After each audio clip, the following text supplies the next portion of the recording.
আজকে সন্ধ্যায় special snacks, দারুণ মজাদার কলিজা সিঙ্গারা।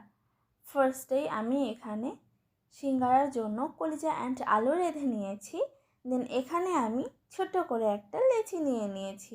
দেন লেচিটা রুটির মতো করে লম্বা করে বেলে নিব। রুটিটা মাঝখান থেকে কেটে নিয়েছি।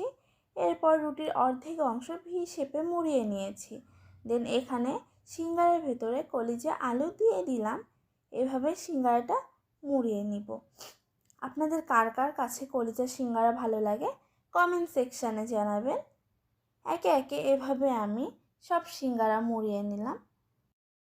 সিঙ্গারা বানাচ্ছিলাম আর ভাবছিলাম আমার একটা রেস্টুরেন্ট দেওয়া উচিত, কারণ আপনারা অনেকেই আমার হাতে স্ন্যাক্স খেতে চান। আচ্ছা, আপনারা কি চান আমি রেস্টুরেন্ট দেই? নিশ্চয়ই কমেন্ট সেকশানে জানাবেন। অফ ক্যামেরায় আমি সিঙ্গারাগুলো ভেজে নিয়েছি। এই তো রেডি আমার কলিজা সিঙ্গারা। ভিডিওটি কেমন লেগেছে কমেন্ট সেকশানে জানাবেন। See you next time.